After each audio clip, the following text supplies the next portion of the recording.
Hey guys, it's Vanessa and welcome back to my channel. There's a new day. Today I have another What's for Dinner for you guys, where I show you some of the meals my blended family of 6 and I shared throughout the week. But today's What's for Dinner is a collaboration with Tamara from Southern Wife Everyday Life. If you guys have never checked her out, I strongly recommend that you head over to her channel and take a look at her amazing content. She does Dean dinners and hauls, and it was probably the first time when I seen one of her Dean dinners, I was like, what? She's not calling it a What's for Dinner? I was like sold. So Dean dinners, grocery hauls, if you guys are into that and some good old comfort food, head on over to Tamara's channel and check her out.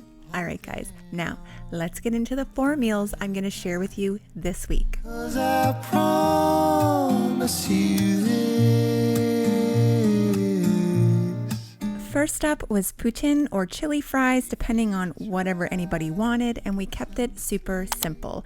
And because that was the meal, I decided to go all out and deep fry our French fries tonight. So I'm just using frozen fries. Sometimes I'll make homemade fries, but I was going for simple this month or this week, and I'm trying to do a little bit of a pantry clean out. So I had this chili in the freezer that I had from a chili dog recipe I had tried a couple of weeks ago. I have some Tex-Mex cheese from Costco, a can of this Poutine sauce from Saint-Hubert, which is kind of like a spicy gravy, and some mozzarella cheese, and we're gonna start supper.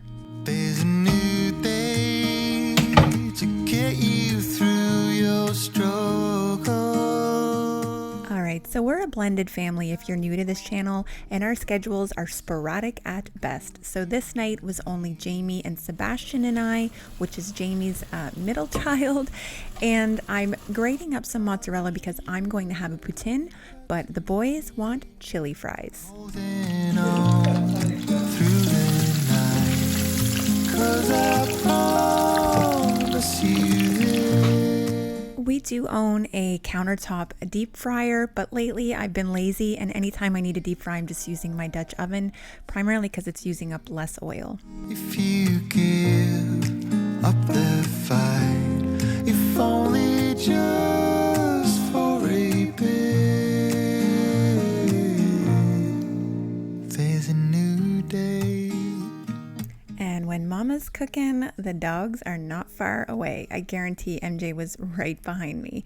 So I'm gonna go ahead and just skim these French fries out of the oil and lay them on a paper towel to let some of the grease run off and season them immediately with some salt. So I'm gonna go ahead and prep the boys' plates. I just made enough to feed them right now. I'm just gonna layer some chili on top of the hot fries and put some cheese on top and call it dinner. Ways, this is not the end.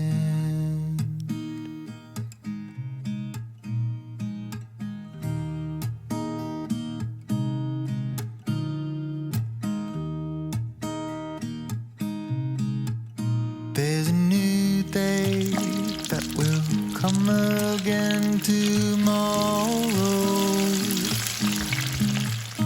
There's a So a real life kitchen moment, you guys. I ran out of French fries and I'm having half taters. There's a new day. Leave a comment down below if you guys are new to poutine, if you'd be interested in trying poutine, or if this completely disgusts you. Let me know, but it's a Canadian classic. Washed out by the rain. Okay, so if you are an OG to my channel, I'm pretty sure I showed you 3 cheese or 7 cheese tortellini last week with marinara. But guess what, guys? We are doing it up today. I looked up different recipes, got some inspiration from different What's for Dinners I've watched lately, and this is what we're doing, a baked cheesy tortellini. So this is just frozen tortellini. I get it at Costco. I'm just using a block of mozzarella, about 1.5 pounds of ground beef. You could use ground sausage if you wanted to, and I have 2 of my favorite sauces from Classico, the sweet basil marinara and the Alfredo roasted garlic. So let's get into this. Let me see who you are, who you really are. Yeah. Don't need you. I didn't include this at the beginning of the clip because it was kind of spontaneous. I started to put my ground beef in my skillet and decided to add about a tablespoon of minced garlic, probably a teaspoon of dried oregano, and about a half a teaspoon of crushed red pepper flakes. That's optional. It didn't make it spicy, but it just gave it a really nice flavor.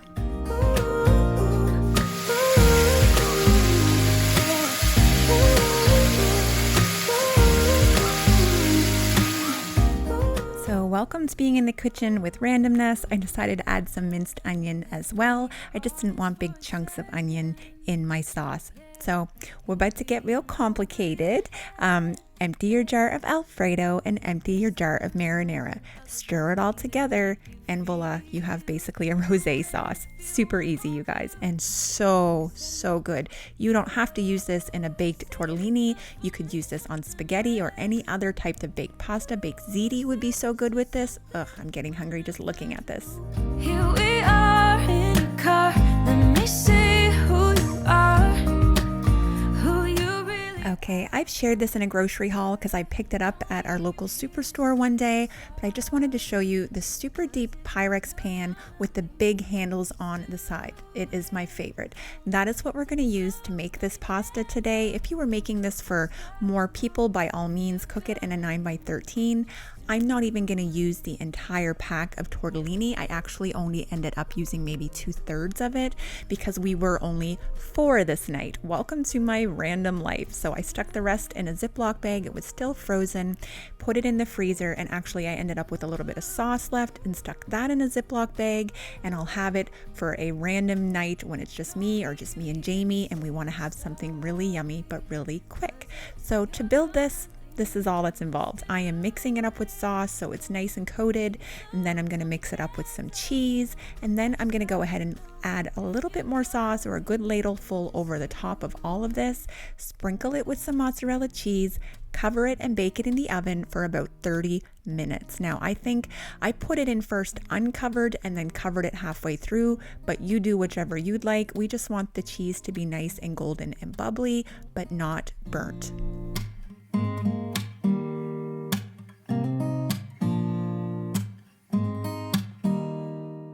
Also, I should mention I bake this at 400. Just keep an eye. You'll know it's done when it looks just like this.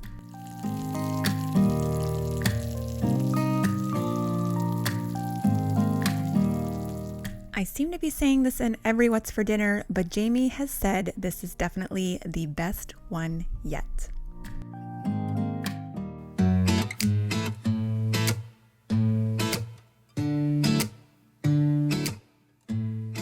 Okay, so you have seen this. If you've seen my channel before, I have made a Ninja Foodi air fryer chicken so many times, but I have not done it this summer.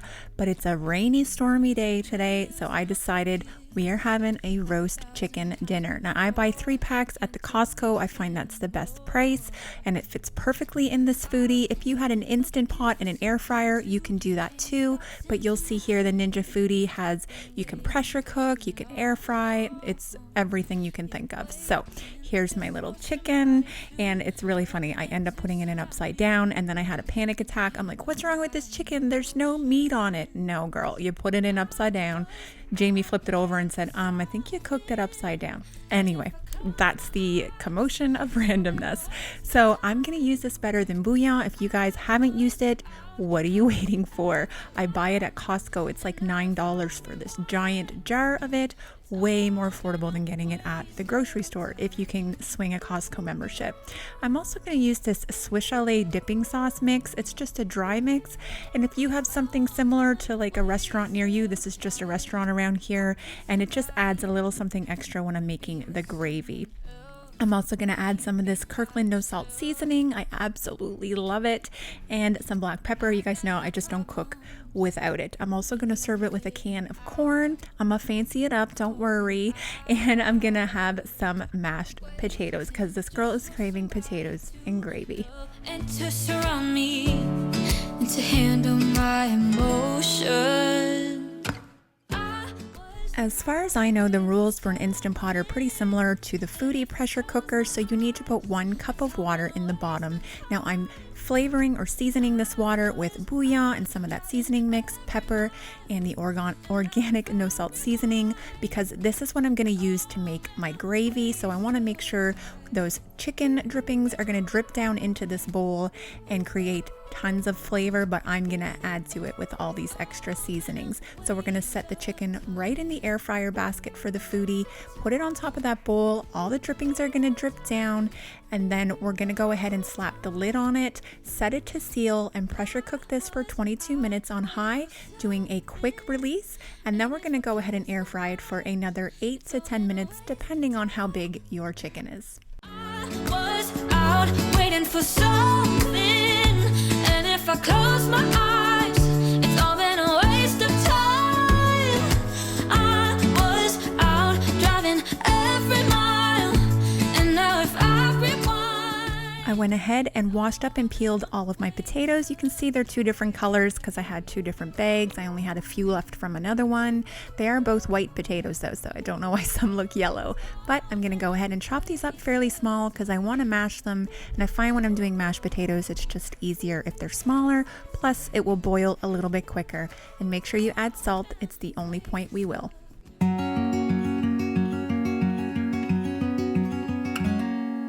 Days without water along the sun-soaked road.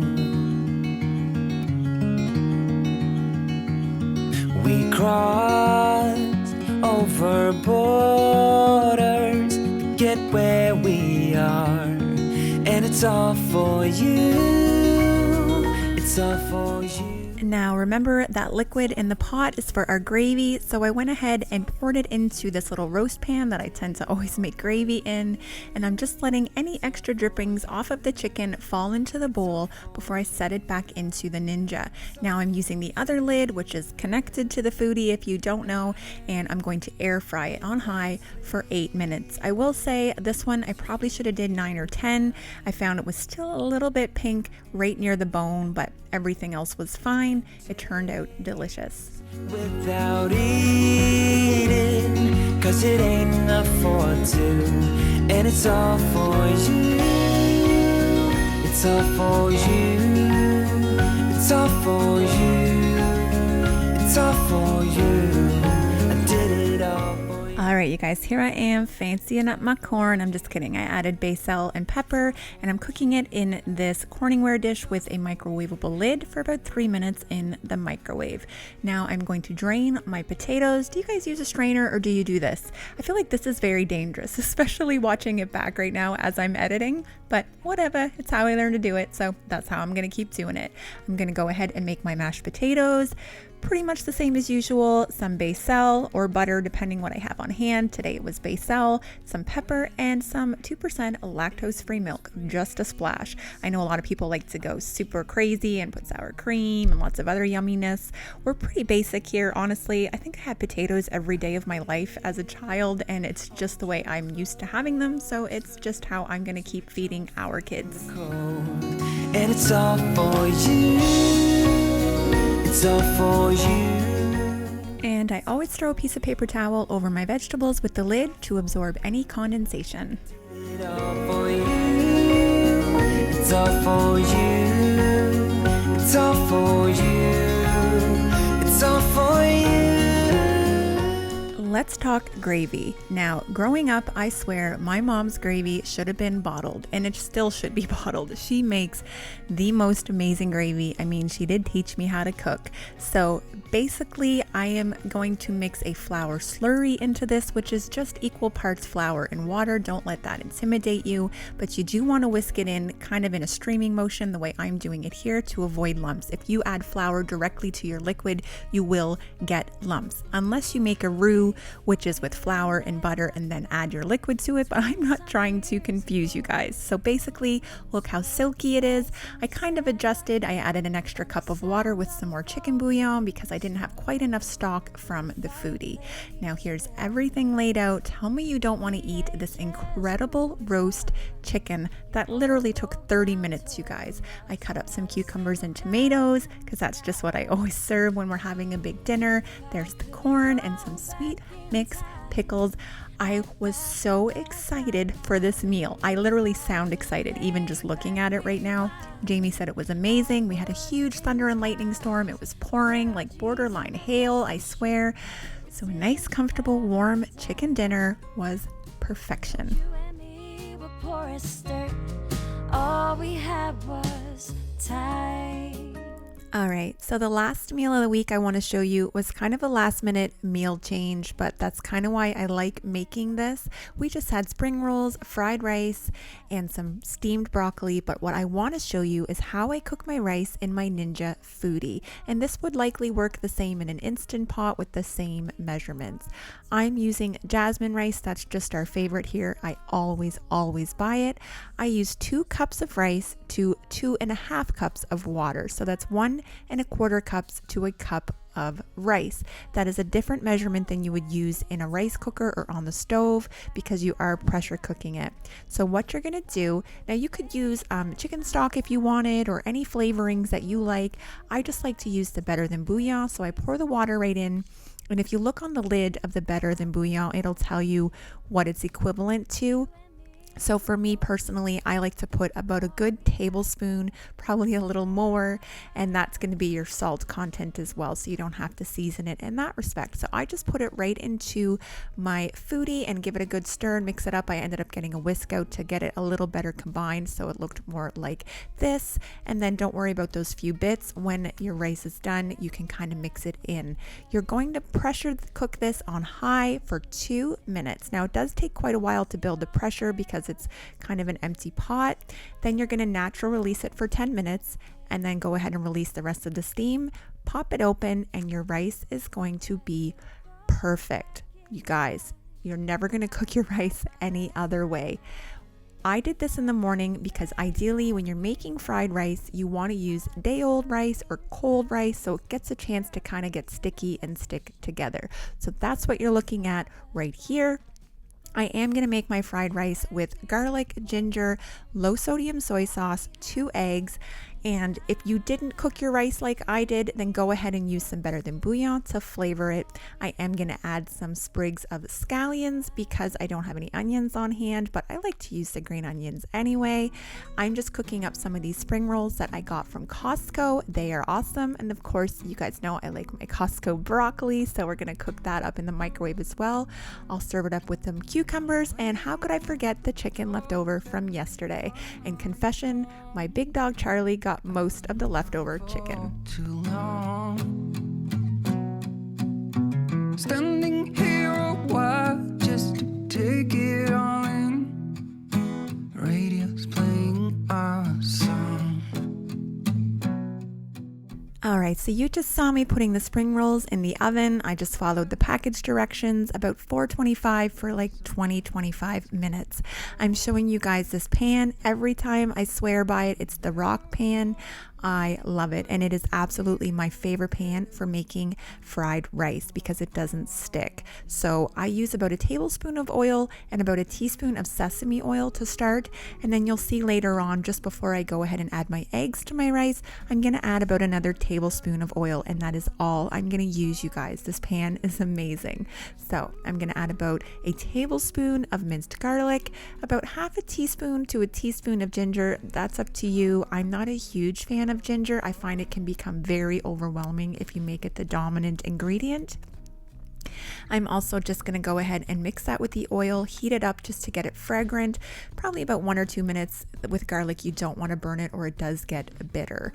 Now go ahead and add your cold rice that you cooked earlier, and you're just going to break it up with a spoon for about 4 or 5 minutes until it starts to get heated through.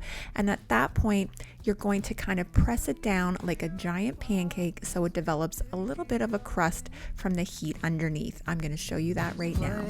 Song.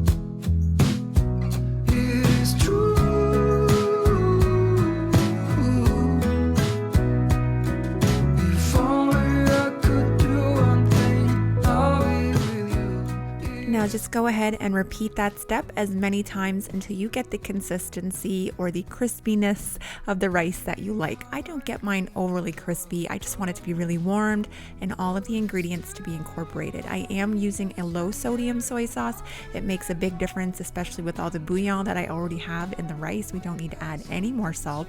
I added a substantial amount. I like it to change the color of my rice a little bit. Now here is the oil I was talking about. I'm going to crack 2 eggs in the center, scramble them up, mix it all together. I've already thrown my chicken in at this point, and then I'll go ahead and add the onions, and it is done. I just wanted to show you guys this process because fried rice wasn't something that I always knew how to make, and it is so easy and a great way to use a leftover rice. You could also add some vegetables, mixed vegetables. It's not really something that my family enjoys, so we skip that step.